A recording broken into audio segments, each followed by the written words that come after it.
Hey guys, welcome back. Today's video is going to be a makeup tutorial on the makeup that I wore for my graduation. I did tell you guys that I was going to film for you the makeup that I wore for graduation. I really wanted to do a get ready with me, but you all know me. I'm a huge procrastinator and I was running around like a crazy person. So I wasn't able to get that footage for you, but I did recreate the makeup look that I wore. My graduation actually occurred over a period of 2 days. For nursing, we do have a pinning ceremony, which is completely separate from the university's graduation. So this particular makeup look that I showed you guys today is the makeup that I wore for my pinning ceremony.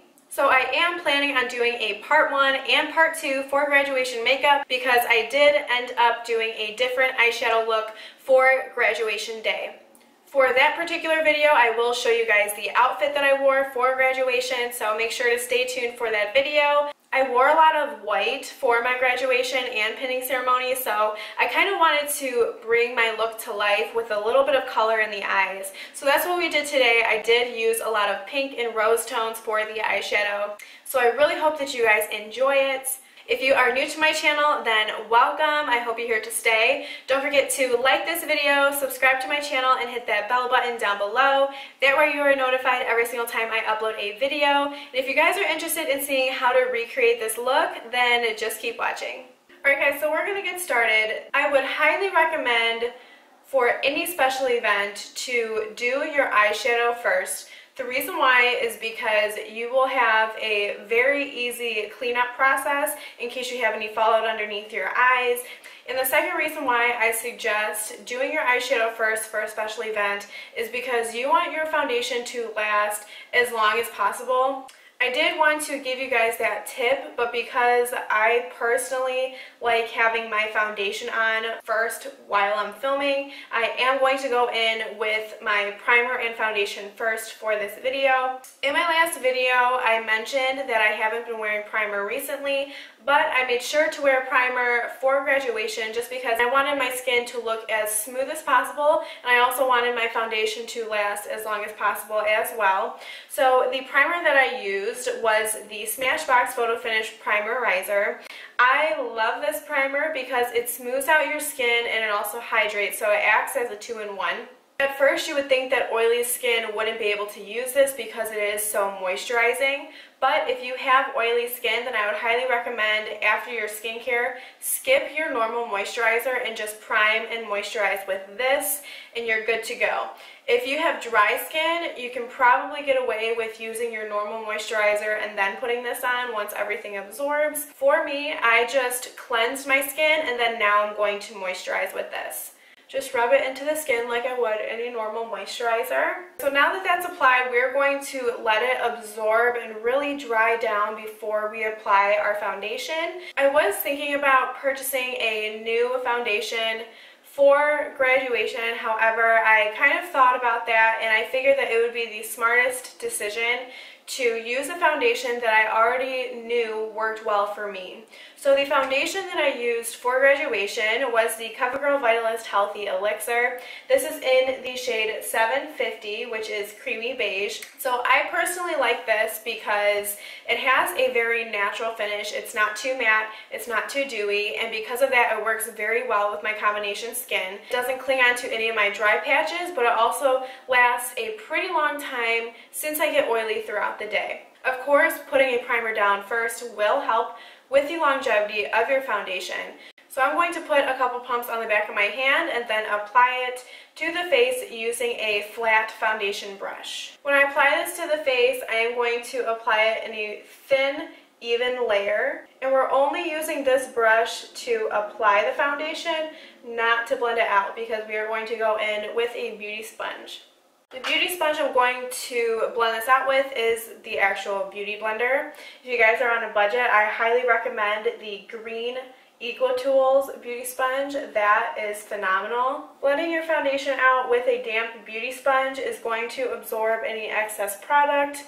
Make sure there's no streaks in your foundation from applying it with the brush, and really just create a flawless application. Now that we have our foundation applied, I'm really going to let that sink and set into the skin. I'm going to take my concealer and actually apply it to my eyelids to prep my lids for eyeshadow. The concealer I am using today is the Tarte Shape Tape Concealer, and this is in the shade Medium. You just need one small dot on each eye. I'm going to tap that out with my finger. Make sure to bring the concealer onto your inner corner where a lot of us have darkness to really brighten the area. You can either leave it as it is or set it with a loose powder. If you leave it as it is, you are going to get the most pigment out of your eyeshadows because it is still a little bit wet and it's still a little bit tacky. If you set it with a powder, that is for someone who has oily eyelids that usually have problems with creasing in their eyeshadow, or if you have trouble blending your eyeshadows, setting your eyeshadow primer with loose powder is really going to help you with that blending process. Personally for me, I like to set it just because it really helps with the blending process and it makes sure that there's no skipping in my eyeshadow or anything like that. And the loose powder that I'm going to be setting it with is the Maybelline Fit Me Loose Powder in the shade 25 Medium. I'm just going to set it with a damp beauty sponge. Alright, so once again, I am going to be delving into my Makeup Geek shadows. So I'm going to be going into this shade right here, which is the shade Confection. Confection is a very pale baby pink, and I'm going to be applying that as our transition shade. The brush that I'm using to apply this shadow is the Morphe E22 blending brush.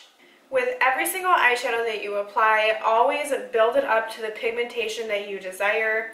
So really with this shadow, I'm just going back and forth into the crease and re-dipping my eyeshadow brush into the shadow once again until I build it up to my desired pigmentation. Alright, so the next shade we are going to go in with is this shade right here, which is Makeup Geek's Cupcake.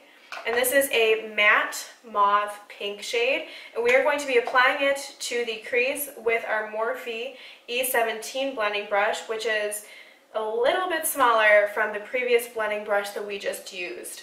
So with this shade, we are going to be a little bit more precise with our application. And I'm starting at the outer corner of the crease, not the outer corner of our lid, but the outer corner of our crease, and really building up that pigment. And then when I feel like I don't have much left on the eyeshadow brush anymore, that's when I'm going to work the shadow towards the inner corner in the crease to really blend it out. But I want most of the pigment to be out on this outer corner here. Okay, before we deepen the look anymore, now is when I want to go in with my lid shade. We are going to go in with Max Pigment in Rose. It is so beautiful. Before I apply it, however, I am first going to apply the Too Faced Glitter Shadow Primer. So this is basically a glitter glue. I have used this for so long. If you're an OG subscriber, you would know that I used to apply this before any metallic foiled eyeshadow or glitter. This is a holy grail product of mine, and I had to repurchase an entire tube just because I love it so much. With this particular product, you want to work with one eye at a time, and I like applying the smallest amount on my fingertip, and I am going to be tapping that onto the eyelid. Just back and forth to blend it out. Try not to get it into the crease, but you do want to pat it all the way across the lid. So from inner corner all the way to outer corner until it feels tacky. And then I'm going to take Max Rose Pigment, flip it upside down just like that so I have some pigment on my fingertips. And then I'm going to apply that directly over top of the glitter glue.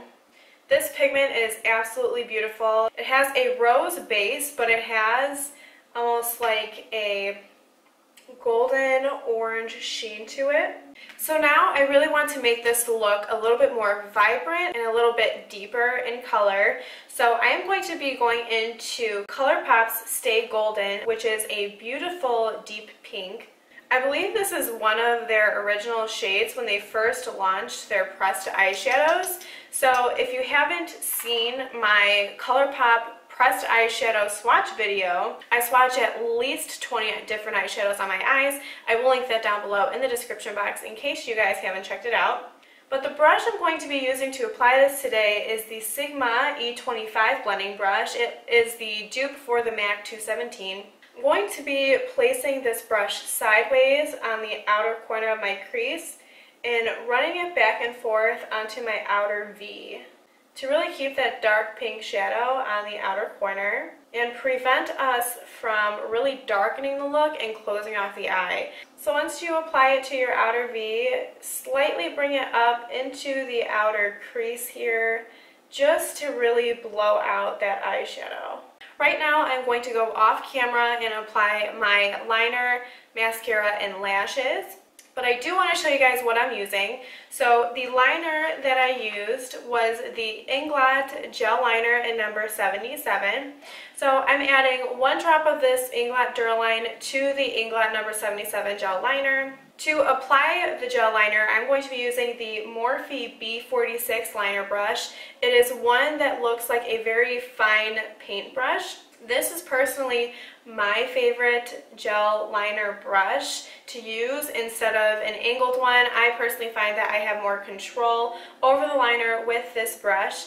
For mascara, I am going to be using my holy grail. This is the Maybelline Lash Sensational Mascara, and I actually purchased a waterproof version for a special occasion like graduation. You never know when you're going to get emotional, so I highly suggest using your favorite waterproof mascara. This is going to be the one that I will be using. And for lashes, I am going to be reusing the same lashes that I used for my pinning ceremony, and these are the Ardell Faux Mink Wispy lashes. I apologize that they are out of their packaging, but this is what they look like. I feel like they looked beautiful. I'm sorry. These lashes look beautiful on the eyes. They are very flattering. They're not overpowering. They're not too dramatic. So I personally loved the way that these looked. The lash glue I'm going to be using is the Duo Lash Glue in the shade Dark. This is the one that you can brush on. However, I suggest against this lash glue just because it doesn't hold your lashes all day, or at least for me, it didn't. So use your favorite lash glue. This just happens to be the one that I have on hand. I do like the darker lash glues just because I feel like they look a little bit more natural against your liner versus using a clear lash glue, which ends up looking white against your liner, and you have to reapply your liner over top to hide the white residue. So I like using a dark one. You just have to be careful with your initial application of the lash. Try not to get it on your eyeshadow. I will be applying all of these products off camera, and I will be right back. Alright guys, so liner, mascara, and lashes are now applied. I didn't apply any mascara to my bottom lash line just because we still have to apply our concealer and the rest of our eyeshadow. So now that our upper eyeshadow is done, I'm actually going to go into my concealer and the rest of our face products just to finish off the face. So the concealer I'm using is a concealer that I trust 100%, and this is the Tarte Shape Tape Concealer in the shade Medium. The same concealer that we applied to our eyelids to prime the eyes for our eyeshadow, we are applying underneath our eyes as well. And I'm also going to apply it to the center of the forehead and the chin just to balance out the highlight across the face. Just make sure to work quickly with this concealer because it does dry down pretty quickly. If you're not good at working quickly with these types of concealers, then do one area of the face at a time. But I have my damp beauty blender right here, so we are just going to blend that out. And then we're going to set the concealer right away to prevent any creasing, and I'm once again going in with the Maybelline Fit Me Loose Powder in the shade 25 Medium. I like dumping out product in the lid and then taking my damp beauty sponge and picking up the product and then applying it to the face. This has always been my favored application style of the loose powder just because it creates such a flawless effect. I don't like baking. I feel like it makes my under eyes look too dry, so I only pick up enough product that is required to really set the makeup underneath the eyes. Alright, so now we're going to go in with our highlighter. I personally like applying the highlighter first just because it helps with blending when you apply your bronzer and your blush. I'm actually going to be applying 2 highlighters today, which is absolutely not necessary at all, but I'm just showing you guys what I did for my pinning ceremony and on graduation day. So the two highlighters that I used are the DesixKaty highlighters in the shades Fuego and Mirame. I'm applying this with the Morphe M310 fan brush. And I'm applying this towards the backs of my cheekbones and onto my temples and on my Cupid's bow. And then I'll take Fuego, which is once again an unnecessary step. I'm going to apply that right on the high point.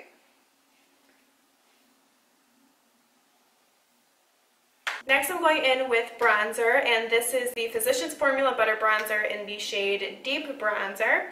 And I'm going to be applying that with my e.l.f. blush brush. In my last video, I applied my bronzer with a large powder brush for a blown out bronzed effect. For special events, I like more of a contoured chisel look. So I apply this in the hollows of my cheekbones. So you can see how it really creates that line, but I'm also going to blend it upwards, kind of into that highlight. Like I said, we're applying the highlight first. It's really going to help blend it with the rest of the skin. A little bit up the temples near the hairline, and then up on the sides of the forehead. And then, like the last video, I like to bring it on the sides of my nose and apply it to the tip of my nose for a bronzed, sun-kissed look. Now we are going to apply our blush, and I'm using my favorite blush. Again, this is for a special event, so I'm using products that work for me. This is the Baked Blush in the shade Rose d'Oro, as always, one of my favorites. I like to apply my blush starting at the back of my cheeks and then bringing it forward and then swirling it in circular motions. So I'm taking the Morphe G7 powder brush and really blending out all of those cheek products by running it along our bronzer, our blush, and our highlight, just to help blend all the products together and kind of wipe away any excess product. Alright, so the face is complete. Now we're just going to finish our lower lash line. I'm going to be taking the Morphe E36 pencil brush and applying Cupcake to our lower lash line. And then I like to always apply my smoky eyeshadow outside of the wing. And then next I'm going to be taking a flat definer brush. This one is from Sigma. It is the E15, and I'm going into Stay Golden and putting that right up against my lower lash line. Now I'm just going to apply mascara to my lower lashes. And then for lips, we are going to keep it simple with the e.l.f. lip oil in the shade Pink Kiss. I'm more of a gloss type of girl, so I don't mind wearing lip glosses that I have to reapply throughout the night. If you don't want that, then wear a nice pink liquid lipstick. That way you don't have to worry about it and you're all good to go once it's applied. It gives just the right amount of pigment, but the right amount of gloss at the same time. It's not sticky at all. I absolutely love this product. Before we forget, we must set our makeup. That way it lasts all night for our special event. So I am using the Milani Make It Last setting spray. But alright guys, that completes this video. I really hope that you enjoyed it and maybe learned something new. Once again, don't forget to like this video, subscribe to my channel, and hit that bell button down below. That way you are notified every single time I upload. I want to thank you guys so much for watching and being here with me. Don't forget to stay tuned for my part 2 of my graduation makeup. I will have a second eyeshadow look as well as my graduation outfit that includes a dress that is still available for you guys to pick up in case some of you haven't graduated yet, or maybe some of you are in high school and are awaiting your graduation as well. But until next time, I want to thank you guys so much for watching, and I will see you all in my next video. Bye guys.